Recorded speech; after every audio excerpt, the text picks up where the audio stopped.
There are towns where nothing ever happens. And then there are towns that never recover from the one thing that did. East Hampton was one of those places, quiet, pristine, wrapped in the charm of the American coast. Its houses stood like perfect teeth along streets lined with maples and modest fences.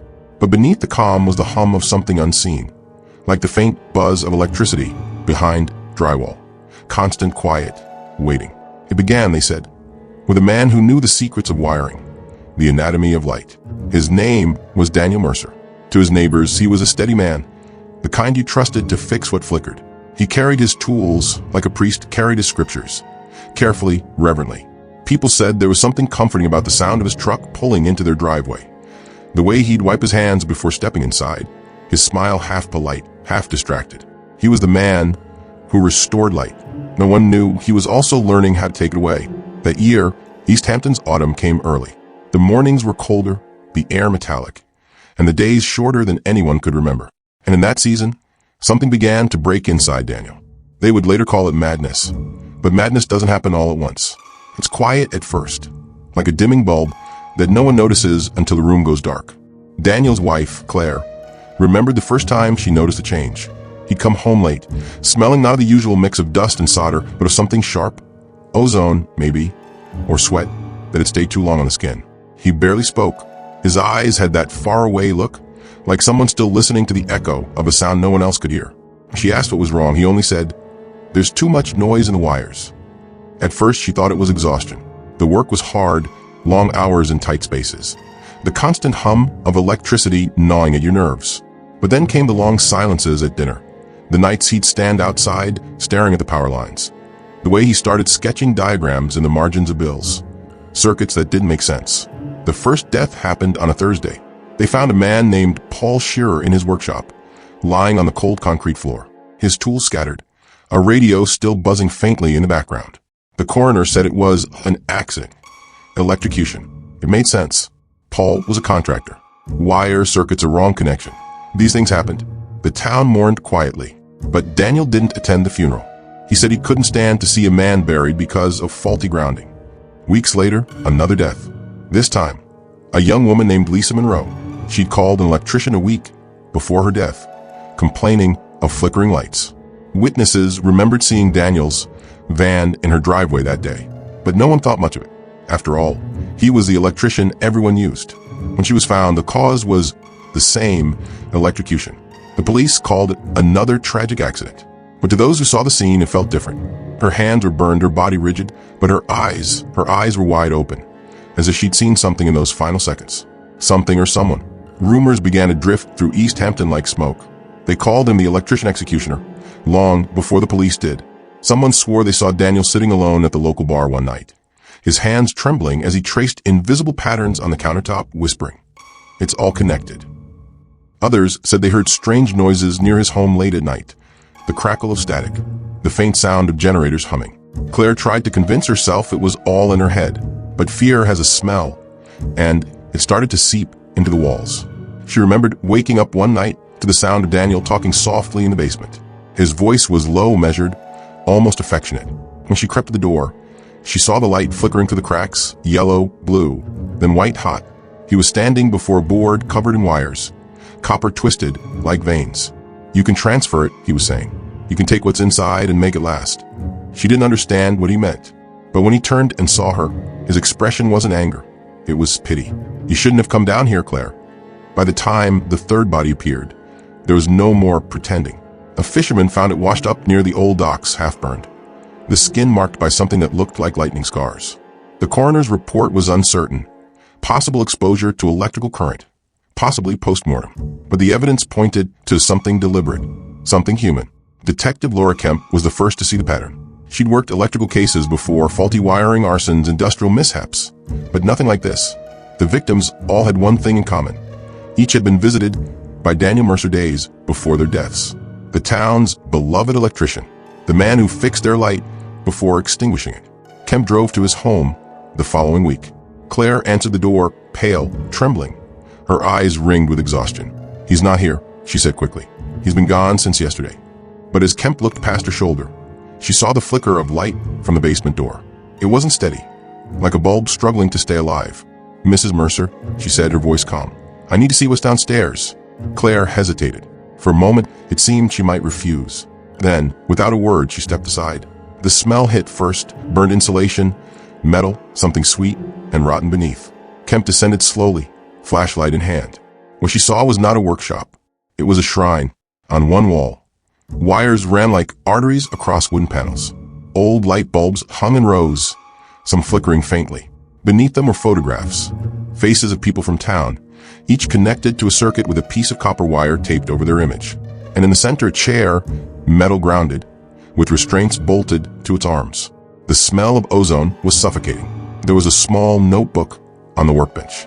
The handwriting was erratic, obsessive, phrases repeated again and again. "Energy doesn't die. It only moves." She said she saw the light. They all have to see it. Kemp didn't touch anything.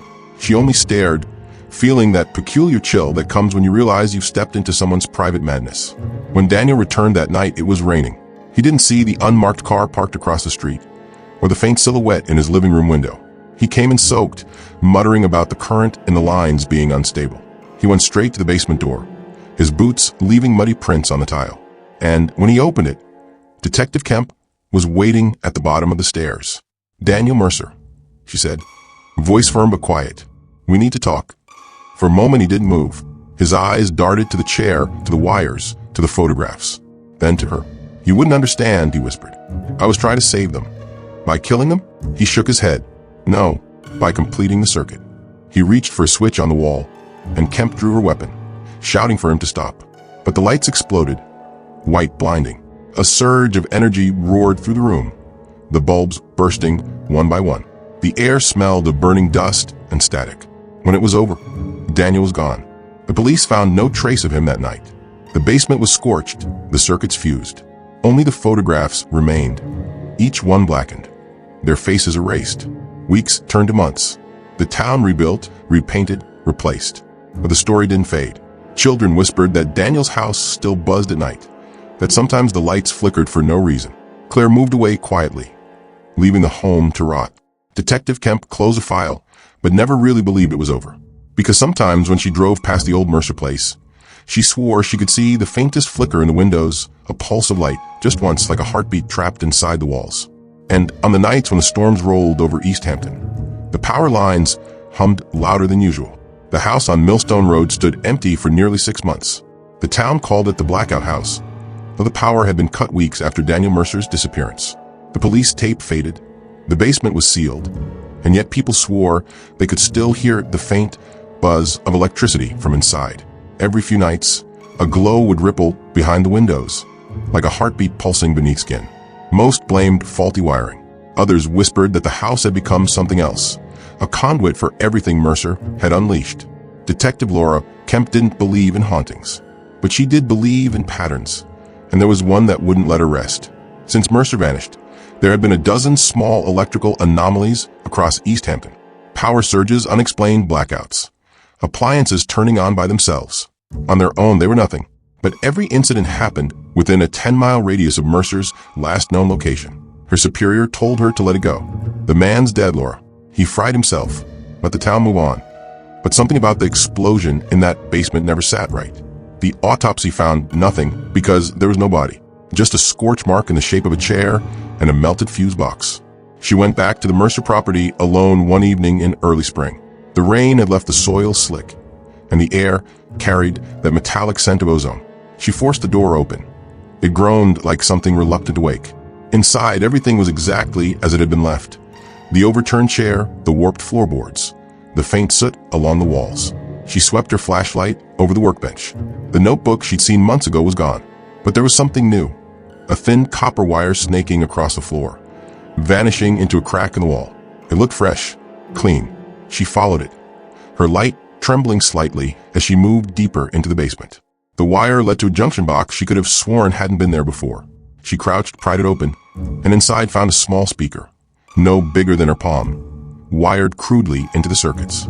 When she touched it, a sharp static hiss filled the air, and for a moment, she thought she heard something underneath. A voice. It was faint, distorted, but unmistakably human. "Laura." She dropped it, stumbled back, her heart pounding. The hiss stopped instantly. Silence swallowed the room, thick and absolute. For a long time, she stood there, trying to tell herself she'd imagined it. Maybe it was interference. Maybe a fragment of a radio signal. But deep down, she knew that voice. It was his. The following morning, Kemp requested access to the original evidence storage. The technician handed her the box from the Mercer case. What little had been recovered from the blast. Among the charred tools and melted plastic, she found a second notebook, smaller than the first. Its cover was scorched, the pages brittle, but she could still make out the writing. The entries were fragments, almost like confessions. Electricity is life repeating itself. Energy is consciousness without flesh. I've seen it jump. It can move through circuits, through us. She told me she could hear them whisper in the hum. Kemp flipped through the pages, her hands trembling. The final entry was dated 2 days before the explosion. If the transfer works, I won't need a body anymore. I'll be part of the current. That night, she couldn't sleep.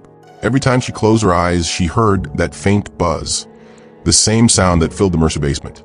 She told herself it was the refrigerator, the wiring in her apartment, the hum of the streetlights outside. But there was a rhythm to it, a pulse. And then the phone rang. It was a local resident, an elderly man named James Holloway. He was a retired electrician who had known Daniel Mercer. His voice shook as he spoke. "Detective, I think you need to come out here. There's something wrong with the power in my house. It's talking." She drove out before dawn. The Holloway property sat on the outskirts of town, surrounded by tall trees and the distant drone of the ocean. When she stepped inside, the first thing she noticed was the flickering light. The bulbs were pulsing, not steady, but in bursts like Morse code. Holloway led her to the living room. "Listen," he whispered. The radio on the table was turned off, but the speaker hissed faintly, crackling with interference. And beneath that, a whisper, fragmented, stuttering, but unmistakably human. "Not dead." Kemp's throat went dry. "When did this start?" 3 nights ago, right after the storm. Every time the power comes back, it gets stronger.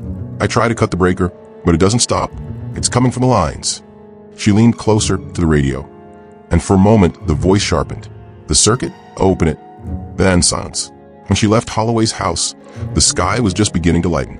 But something had shifted. The air smelled of rain again, and the distant sound of power lines buzzing filled the road like a whisper that followed her all the way home. The following day, she met with the town's electrical supervisor, a quiet man named Richard Cole. He was the one who'd trained Mercer years ago. When Kemp mentioned the strange surges, he paled. "You ever heard of a feedback loop?" he asked. "When energy keeps cycling through itself, feeding back until it burns the system out." Mercer was obsessed with that idea. He used to say, if you could create a perfect feedback loop between 2 living sources, you could trap consciousness in it forever. Kemp frowned. "Trap it where?" "In the current," Cole whispered. "In the light itself." He hesitated, then handed her something wrapped in cloth. When she unwrapped it, she found a small metal device, like a crude transmitter, built from spare wiring and glass tubing. "He gave me this before he disappeared," Cole said. "Said it was part of something bigger. Said if it ever started again, I'd know." That night, Kemp placed the device on her desk. She watched it for hours, her apartment dim except for the faint streetlight glow bleeding through the curtains. Just before midnight, it began to hum. The vibration was subtle at first, then stronger, the glass filament inside glowing faintly blue. She reached for it, and a jolt of static bit her fingers. And then voices, not one but many, overlapping, whispering through the hum. She couldn't make out words at first, just fragments.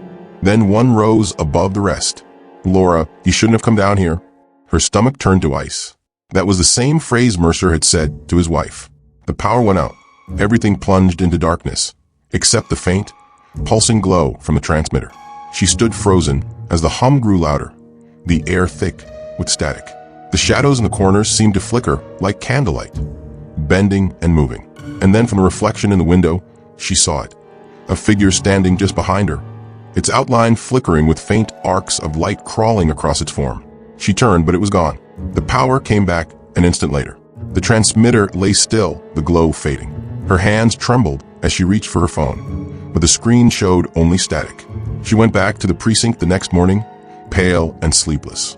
When she played the recording from her surveillance mic, the audio was blank for most of the night. Then faintly at 12:17 a.m., the same voice. For the next several weeks, the incidents multiplied. Street lights flickered at random. Power transformers blew out, for no reason. Residents reported hearing voices and static, seeing flashes of light in mirrors, and always just before each blackout, a faint smell of ozone. Kemp started tracing the surges across a map. Everyone formed a pattern, a spiral radiating outward from the Mercer home. Whatever Daniel had done, it wasn't finished. It was spreading. On a cold night in April, the town suffered a complete blackout. Every circuit, every light gone. The only illumination came from lightning far out over the ocean. Kemp and a small team were dispatched to the old power substation near the woods, where the system had first failed. Inside, the smell of burning copper filled the air. The walls crackled with residual charge. One of the technicians shouted for her to look. There, across the main generator wall, someone had drawn symbols in soot, circles, lines, and phrases scrawled like equations. At the center, written in large, black letters, "Energy doesn't die, it remembers." The moment she read it, the lights surged back on, blinding white for half a second, then gone again. But in that flash, she saw it. A human silhouette burned into the wall like a photograph from an atomic blast. The team evacuated. By dawn, the town had power again. But when Kemp reviewed the security footage, the cameras had captured something impossible. For 3 seconds, before the surge hit, the monitors showed Daniel Mercer standing in the generator room, staring directly into the lens.